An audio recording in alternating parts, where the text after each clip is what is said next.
Hello everyone, myself Rajkumar Meena. I am GBS student and now in this lecture we discuss about the carpal tunnel syndrome. तो देखो carpal tunnel syndrome को पढ़ने से पहले अपन थोड़ा carpal tunnel के बारे में जान लेते हैं कि कार्पल टनल होती क्या है। उसके बाद बात करेंगे कार्पल टनल सिंड्रोम के बारे में। तो इससे पहले वाली वीडियो में अपन ने बात किया था फ्लेक्सर रेटिकुलम के बारे में। वहाँ पर अपन ने देखा था कि फ्लेक्सर रेटिकुलम क्या होती है, एक फाइब्रस बैंड होती है। ये क्या करती है कि अपनी carpal bones in carpal bones को एक टनल में कन्वर्ट कर देती है, जिसे बोलते हैं कार्पल टनल। ये बीच में जो ये आपको दिख रही है ये अपनी कार्पल टनल। इस कार्पल टनल के अंदर क्या होती है कि एक मीडियन नर्व होती है। ये जो है ना, ये मीडियन नर्व अपनी जो कार्पल टनल का कंटेंट होती है। अब होता क्या है कि कार्पल टनल सिंड्रोम के अंदर जो अपनी मीडियन नर्व है ना, ये मीडियन नर्व डैमेज हो जाती है। अपनी कार्पल टनल के अंदर साइनोवियल फ्लूइड होता है। अब धीरे धीरे वो साइनोवियल फ्लूइड थिक हो जाता है और वो अपनी मीडियन नर्व को कंप्रेस कर देता है। अब ये मीडियन नर्व कंप्रेस हो गई तो क्या होगा कि ये मीडियन नर्व है जो अपने हैंड को सप्लाई कर रही है, तो हैंड को प्रॉपर रूप से सप्लाई नहीं कर पाएगी, तो इससे काफ़ी सारे सिम्टम्स आ जाते हैं। उन्हें बोलते हैं अपन कार्पल टनल सिंड्रोम। ठीक है, तो कार्पल टनल सिंड्रोम के अंदर बेसिकली क्या होता है कि अपनी मीडियन नर्व है, या मीडियन नर्व डैमेज हो जाती है। अब ये मीडियन नर्व डैमेज कैसे कैसे हो सकती है, या तो ये कंप्रेस हो सकती है अपने साइनोवियल फ्लूइड के थिक होने की वजह से, या अपनी मीडियन नर्व में इंजरी हो सकती है। ठीक है, तो ये सब की वजह से अपनी मीडियन नर्व जो डैमेज हो सकती है। अब बात करें अपनी ये मीडियन नर्व डैमेज हो गई तो इसके क्या क्या सिम्टम्स आएंगे। तो ये सिम्टम्स उन्हीं चीज़ों में आएंगे जहाँ पे अपनी मीडियन नर्व सप्लाई करती है। तो पहले अपन ये जान लेते हैं कि अपनी मीडियन नर्व सप्लाई किसको करती है, उसके बाद बात करेंगे इसके सिम्टम्स के बारे में। तो यहाँ पे अपन मीडियन नर्व ड्रॉ कर रहे हैं, ठीक है, तो और वो देख रहे हैं कि किस किस को सप्लाई कर रही है। तो अपन मीडियन नर्व ड्रॉ करते हैं। तो ये आ गई अपनी मीडियन नर्व। अब मीडियन नर्व अपने लैटरल कॉर्ड होता है ब्रेकियल प्लेक्सस का। लैटरल कॉर्ड की एक ब्रांच होती है अपनी lateral root of median nerve, and medial cord की एक ब्रांच होती है अपनी medial root of median nerve. तो दोनों से मिलकर बनती है अपनी मीडियन नर्व। ये मीडियन नर्व आ रही है, ठीक है, ये इस टाइप में आके ये यहाँ से आके ये अपने राइट साइड का अपर लिम्ब ड्रॉ किया हुआ है। ये अपना थंब है, थंब की तरफ अपनी लैटरल साइड होती है और ये मीडियल साइड। ये अपना हो गया हैंड, ये हो गया क्या अपनी आर्म, और ये हो गया फोर आर्म। तो ये अपनी मीडियन नर्व आ रही है इस टाइप में आके, और ये यहाँ से लेटरल साइड चल जाती है। लेटरल साइड जाके और हैंड के अंदर एंट्री कर जाती है। हैंड के अंदर एंट्री करके ये क्या होती है कि अपनी लेटरल और मीडियल टर्मिनल ब्रांचेस देता है। एक अपनी लेटरल टर्मिनल ब्रांच, एक मीडियल टर्मिनल ब्रांच, ठीक है। तो ये लेटरल टर्मिनल ब्रांच है, ये सप्लाई करेगी किसको, इस टाइप में ये थंब को सप्लाई कर देगी और इस वाली फिंगर को सप्लाई कर देगी, ठीक है। और ये जो ये मीडियल टर्मिनल ब्रांच है ये वाली, ये मीडियल टर्मिनल ब्रांच क्या देगी, दो कॉमन डिजिटल नर्व देगी इस टाइप में। ये भी कॉमन डिजिटल नर्व है, ये कॉमन डिजिटल नर्व है, ये फर्दर डिजिटल नर्व में डिवाइड हो जाती है इस टाइप में, ठीक है। ये अपनी मीडियन नर्व के बारे में। और देखो ये इसने इन फिंगर्स को सप्लाई किया, तो इसने ऑलमोस्ट 3.5 फिंगर्स को सप्लाई कर दिया है। इसको कर दिया, इसको कर दिया, इसको कर दिया और इसको हाफ को किया है, ठीक है। तो इसने ऑलमोस्ट 3.5 फिंगर्स को सप्लाई किया है। और क्या करती है ये अपने हैंड के अंदर इधर की तरफ अपना थिनार ग्रुप होता है, अपने थंब की तरफ थिनार ग्रुप होता है ना, अपने पढ़ा था T4 थंब, 3-4 थिनार ग्रुप। तो यहाँ अपना थिनार ग्रुप होता है, तो उस थिनार ग्रुप की 3 मसल्स होती है, उन 3 मसल्स को सप्लाई करता है, इन 3.5 फिंगर्स को करता है और फर्स्ट एंड सेकंड लंबराइकल्स को करता है। तो हैंड के अंदर बेसिकली इन चीज़ों को ही करता है। तो देखो हैंड के अंदर ये सप्लाई करते हैं अपना मीडियन नर्व, थिनार ग्रुप होता है, थिनार ग्रुप की 3 मसल्स को सप्लाई करता है। देखो opponens pollicis, abductor pollicis brevis, flexor pollicis brevis and adductor pollicis. ये डबल डी वाला है और ये PD वाला है। तो ये अपनी 4 मसल्स होती हैं, ठीक है, थिनार ग्रुप के अंदर। इनमें से इन तीनों को सप्लाई करता है अपनी मीडियन नर्व, और इसे सप्लाई करती है अपनी अल्नर नर्व। तो थिनार ग्रुप को सप्लाई करता है और अपने 3.5 फिंगर्स को सप्लाई करता है, लेटरल 3.5 फिंगर्स को, ठीक है, लेटरल साइड की इन्हें। और अपने जो फर्स्ट एंड सेकंड लंबराइकल्स होते हैं, फर्स्ट लंबराइकल्स अपने यहाँ होता है, सेकंड लंबराइकल्स अपने यहाँ होता है, तो इन 2 लंबराइकल्स को सप्लाई करता है, फर्स्ट एंड सेकंड लंबराइकल्स को। ये अपने मीडियन नर्व की सप्लाई है, ठीक है, हैंड के अंदर। और यहाँ पे मिलता है अपना कौन सा, कार्पल टनल। इस टाइप में अपना, इसके ऊपर ये अपना फ्लेक्सर रेटिनिकुलम हो गया। नीचे की तरफ अपनी क्या होती है, इधर की तरफ मिलती है अपनी, ये अपनी कार्पल बोन्स होती है, इस टाइप में कार्पल बोन्स होती है। ये बीच में अपना मीडियन नर्व, अभी मीडियन नर्व जा रहा है। अब यहाँ पे अपनी मीडियन नर्व इंजरी हो गई, तो इंजरी हो गई तो इन्हें सप्लाई नहीं हो पाएगी, जिनको सप्लाई कर रही है, ठीक है। तो इनको सप्लाई नहीं हो पाएगी तो ये इनसे काफ़ी तरह के सिम्टम्स कोज हो जाते हैं। तो उन सिम्टम्स के बारे में जानते हैं कि कौन कौन से सिम्टम्स होता है। देखो सिम्टम्स इसमें अपनी बीडीसी के अंदर बेसिकली 4 टाइप के सिम्टम्स के बारे में बताया उसने। एक है अपने मोटर सिम्टम्स, दूसरे अपने सेंसरी सिम्टम्स, तीसरे अपने वैसोमोटर और चौथे अपने ट्रॉफिक सिम्टम्स। तो चारों के बारे में जानते हैं। तो फर्स्ट अपना मोटर सिम्टम्स। तो मोटर सिम्टम्स के अंदर क्या लिखा हुआ है कि जो अपना हैंड है ना, ये अपना एपीएम अपना मंकी लाइक हैंड हो जाता है। देखो अपना नॉर्मली हैंड इस टाइप में होता है, ठीक है, नॉर्मली हैंड इस टाइप में हो जाता है। लेकिन जब अपनी ये मीडियन नर्व है या अपनी जो कार्पल टनल सिंड्रोम हो गया है, तो अपनी मीडियन नर्व डैमेज हो गई है। अब मीडियन नर्व डैमेज हो गई तो अपने थंब को सप्लाई नहीं मिलेगी, ठीक है। ये थंब को भी सप्लाई कर रही है ना, तो थंब इस टाइप में हो जाता है, ठीक है, इस टाइप में यूं। तो ये एपी लाइक हो गया, बंदर के जैसा हो गया, ठीक है। तो जब अपना कार्पल टनल सिंड्रोम का सिम्टम क्या है कि जो हैंड है वो एपी लाइक हो जाता है, ठीक। और क्या होगा, वेस्टिंग ऑफ थिनार ग्रुप। ये अपने थिनार ग्रुप की मसल्स को सप्लाई कर रहा है। अब थिनार ग्रुप की मसल्स को सप्लाई नहीं मिल पा रही है तो क्या होगा, थिनार ग्रुप की जो मसल्स हैं ये वीक होने लग जाएंगी, ठीक है, ये वीक हो जाएंगी। And loss of opposition of thumb. तो अपोजिशन मीन्स क्या होता है कि जैसे अपन ये थंब है, ठीक है, तो अपन थंब को यूं यूं यूं यूं मूव करा सकते हैं ना, तो ये अपोजिशन है। अब अपने थंब को सप्लाई नहीं मिल रही है तो थंब ऐसा कैसे रहेगा, ये इस टाइप में मूव नहीं कर पाएगा। तो ये क्या हो गया, loss of opposition of thumb, ठीक। And fist formation. Fist means होता है जैसे अपन ये मुट्ठी बंद कर लेते हैं ना, तो ये मुट्ठी बंद होना, इसी को बोलते हैं फिस्ट फॉर्मेशन, मतलब मुट्ठी होना। अब फिस्ट का फॉर्मेशन नहीं होगा, क्यों नहीं हो पा रहा, तो होगा क्या कि जो अपनी ये जो मीडियन नर्व है ये अपने फर्स्ट एंड सेकंड लंब्राइकल्स को सप्लाई कर रही है ना। अब इन लंब्राइकल्स को भी सप्लाई नहीं मिलेगी तो उसकी वजह से क्या होगा कि जो अपनी ये इंडेक्स फिंगर और मिडिल फिंगर है, ठीक है, ये इस टाइप में यूं नहीं हो पाएंगी, ये यूं रहेंगी, ठीक, इस टाइप में यूं रहेंगी। इसे बोलते हैं लेग बिहाइंड। अपनी ये इंडेक्स फिंगर और अपनी मिडिल फिंगर इस टाइप में रहेंगी, ये यूं नहीं हो पाएंगी, मतलब फिस्ट का फॉर्मेशन नहीं हो पाएगा, मुट्ठी नहीं बन पाएगी इस टाइप में अपनी। तो फिस्ट का फॉर्मेशन नहीं होगा। फिस्ट का फॉर्मेशन क्यों नहीं हो पा रहा, index and middle finger leg behind. जब इंडेक्स एंड मिडिल फिंगर है लेग बिहाइंड हो गई है, ऐसे हो गई है, ठीक है, ये यूं नहीं हो पा रही है, तो इसे बोलते हैं लेग बिहाइंड। लेग बिहाइंड क्यों हुई है, due to paralysis of first and second lumbrical. जो अपनी फर्स्ट एंड सेकंड लंब्राइकल से ये पैरालिसिस हो गई है, ठीक है, इन्हें सप्लाई नहीं मिल पा रही है। तो ये तो हो गए अपने मोटर सिम्टम्स। दोबारा से बता देते हैं, जो अपना हैंड है वो एपी लाइक हो जाता है इस टाइप में। नॉर्मली अपना हैंड इस टाइप में होता है, लेकिन जब सप्लाई नहीं मिलेगी तो इस टाइप में हो जाएगा हैंड, ठीक। And wasting of thenar group. ये अपने थिनार ग्रुप की मसल्स को सप्लाई कर रहा है, तो इन थिनार ग्रुप की मसल से इन्हें सप्लाई नहीं मिलेगी तो उनका वेस्टेज होने लग जाएगी, वीक होने लग जाएंगे, मतलब अपनी थिनार ग्रुप की मसल्स है। And loss of opposition of thumb. ये थंब का अपोजिशन नहीं हो पाएगा इस टाइप में, ये अपोजिशन बोलते हैं इसे, ठीक है। तो ये अपोजिशन नहीं हो पाएगा, अपना थंब ऐसा कैसे ही रहेगा।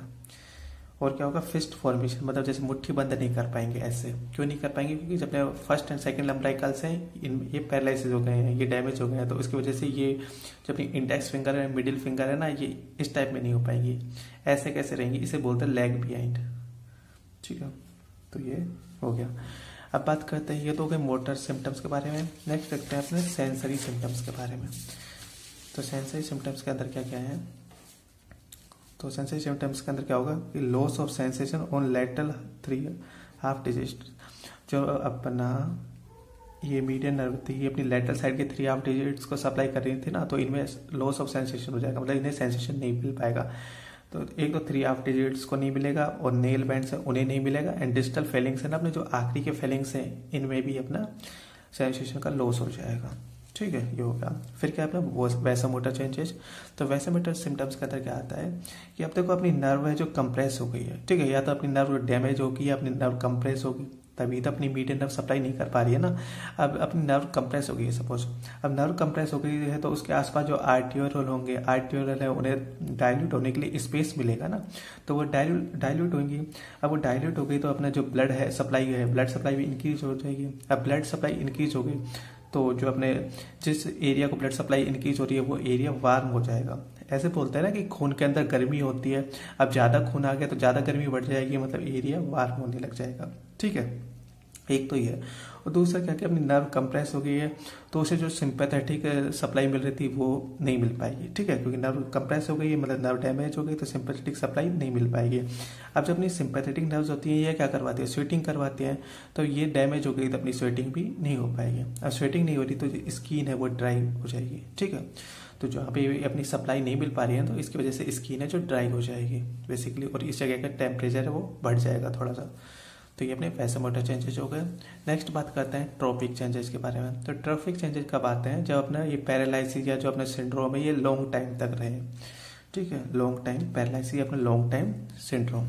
तो इस ऐसी कंडीशन में क्या हो जाता है कि जो अपनी स्किन है वो ड्राई हो जाती है। ड्राई क्यों हुई है, क्योंकि स्वेटिंग नहीं हो पा रही है, तो इसकी वजह से स्किन ज़्यादा ड्राई हो जाएगी और क्या होगा, स्केली हो जाए। स्केली बोले तो जैसे अपनी खाल से वो कभी कभी खाल हटने लग जाती है ना परतों के फॉर्म में, तो ऐसे खाल हटने लग जाएगी, मतलब खाल स्केली हो जाएगी अपनी जो स्किन है वो। और नेल में क्या होगा, एट्रोफी ऑफ पल्प, जो अपनी उंगलियों के बीच में जो पल्प स्पेस होते हैं उनके अंदर फ्लूइड भरा होता है तो फ्लूइड है वो सूख जाएगा और क्रैक हो जाएंगे अपने नेल्स, नेल्स मतलब टूट जाएंगे, क्रैक हो जाएंगे, ठीक है। तो ये अपने ट्रॉपिक चेंज हो गए जब अपने लॉन्ग टाइम तक पैरालिसिस रहा तो। नेक्स्ट बात करते हैं इसके डायग्नोसिस या टेस्ट के बारे में। देखो अभी तक अपन जितना भी चीज डिस्कस किया है ना वो सारा बीडीसी के अंदर आपको मिलेगा, ठीक है, तो अपने पूरे कंप्लीट बीडीसी को यहाँ पे एक्सप्लेन कर रहे हैं, बीडीसी से पॉइंट उठा के और उन्हें ही समझा रहे हैं। नेक्स्ट बात करते हैं इसके डायग्नोसिस या टेस्ट के बारे में। तो इसे डायग्नोस कैसे कर सकते हैं, फर्स्ट अपना फोरमेंस साइन या अपना बुक होल्डिंग टेस्ट। इसमें क्या करते हैं कि जो अपना बुक होती है तो बुक को इस प्रकार पकड़े, जैसे ऐसे यूं उंगलियों से ये बुक है तो आप ऐसे, अब इसमें थंब काम नहीं कर रहा है ना, अपने मीडियन नर्व डैमेज हो गई तो थंब काम नहीं कर रहा है, तो थंब इस टाइम ये पकड़ ही नहीं पाएगा ना, अपन बुक को ऐसे पकड़ ही नहीं पाए। अगर बुक को ऐसे नहीं पकड़ पा रहा है तो इसका मतलब क्या हो गया, कार्पल टनल सिंड्रोम है, बुक को होल्ड ही नहीं कर पा रहा है, ठीक है। तो एक है अपना बुक होल्डिंग टेस्ट या अपना फारमेंट साइन, दूसरा है अपना पेपर होल्डिंग टेस्ट। इसी टाइप में है कि एक उंगली और एक अंगूठे की हेल्प से आप बुक को इस टाइप में पकड़ो, बुक पे ग्रिप लगाओ। अब ग्रिप ही नहीं बन पाएगी ना उसमें, क्योंकि आप पकड़ ही नहीं पाओगे उसे, ये जो अपनी फिंगर है इन्हें सप्लाई नहीं मिल पा रही है तो कैसे पकड़ पाओगे।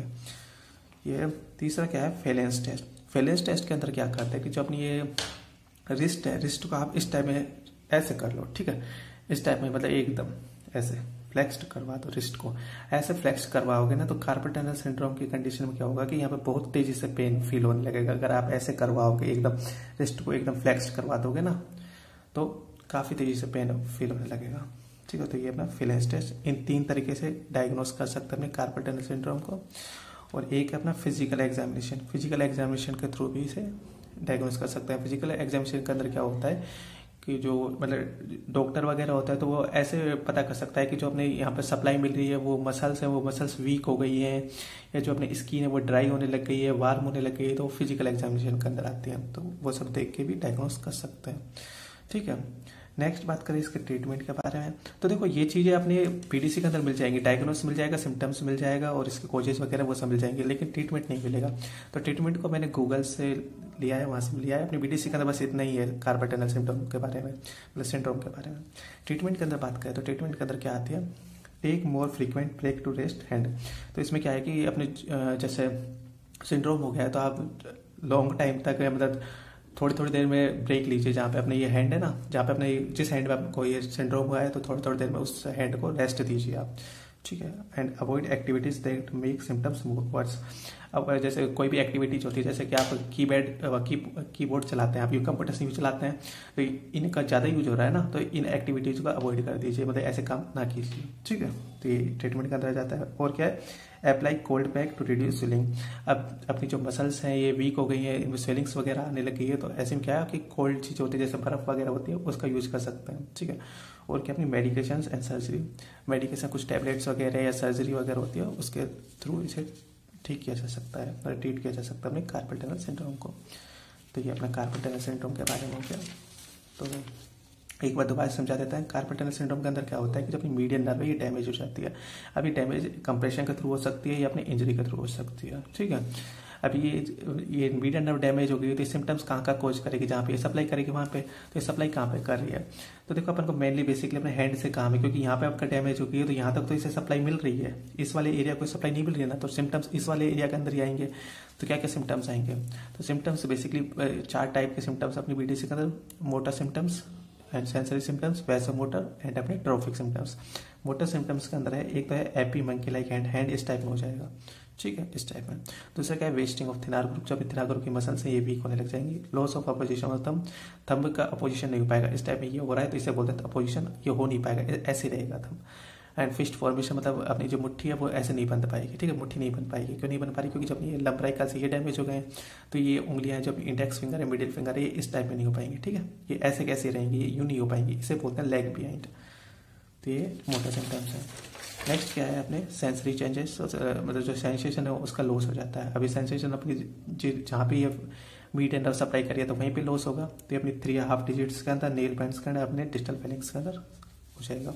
फिर क्या है वैसा मोटर चेंजेस के अंदर क्या है कि जब स्किन है वो ड्राई हो जाएगी। ड्राई क्यों, क्योंकि स्वेटिंग नहीं हो पा रही है। स्वेटिंग क्यों नहीं हो पा रही, क्योंकि जो इसकी सिंपैथेटिक सप्लाई है वो नहीं हो पा रही, ठीक है, क्योंकि अपनी नर्व कंप्रेस हो गई है। और क्या होगा कि जो एरिया है उसको वार्म हो जाएगा। क्यों हो जाएगा, क्योंकि अपनी नर्व कंप्रेस हो गई तो आर्टेरियल को मतलब स्पेस मिलेगा ना अपना डाइल्यूट होने के लिए, तो ये डाइल्यूट होंगे तो ब्लड सप्लाई इंक्रीज हो जाएगी, तो वो वार्म हो जाएगी। ट्रॉफिक चेंज के अंदर आते हैं अपनी कौन से, जब अपने पैरालिसिस लॉन्ग टाइम तक रही, अपने जो सिंड्रोम जो लॉन्ग टाइम तक रहे तो ट्रॉफिक चेंजेस आने लग जाते हैं। जैसे कि अपनी स्किन है वो ड्राई हो जाती है एंड उसकी जो स्किन है वो परतों के रूप में उतरने लगेगी, ठीक है। और नेल के अंदर क्या हो जाता है, एट्रोफी ऑफ पल्प, जो अपने पल्प स्पेस के अंदर फ्लूइड है वो सूख जाता है और क्रैक, नेल से जो क्रैक होने लग जाता है। डायग्नोस के बारे में बात करें तो इसे अपने बुक होल्डिंग टेस्ट के थ्रू ऐसे मतलब ऐसे पकड़ के देखें तो पेपर होल्डिंग टेस्ट, ऐसे ही फेलेंस टेस्ट अपने रिस्ट को इस टाइप में करें, ठीक है, एकदम फ्लेक्स कंडीशन करें। तो ऐसे करोगे तो बहुत तेजी से पेन फील होने लगेगा, ऐसा हो ही नहीं पाएगा। तो इसके थ्रू फिजिकल एग्जामिनेशन के थ्रू इसे डायग्नोस कर सकते हैं। ट्रीटमेंट के अंदर क्या है कि आप जो हैंड को रेस्ट दीजिए उसे, और ऐसे वर्क जिसमें इन फिंगर्स का यूज हो रहा है तो वो वर्क को अवॉइड करें। एंड कोल्ड पैक्स जैसे बर्फ वगैरह का यूज करें जहाँ पे अपनी स्वेलिंग हो रही है। एंड मेडिकेशन या सर्जरी के थ्रू इसे ट्रीट किया जा सकता है। तो ये अपना कार्पल टनल सिंड्रोम के बारे में था। And now thanks for watching. If you like it please subscribe, share, comment and like in this video. अगर आपको इसके नोट्स के PDF चाहिए तो डिस्क्रिप्शन में आपको लिंक मिल जाएगी, वहाँ से आप डाउनलोड कर लें, ठीक है। And please subscribe this channel. Thank you.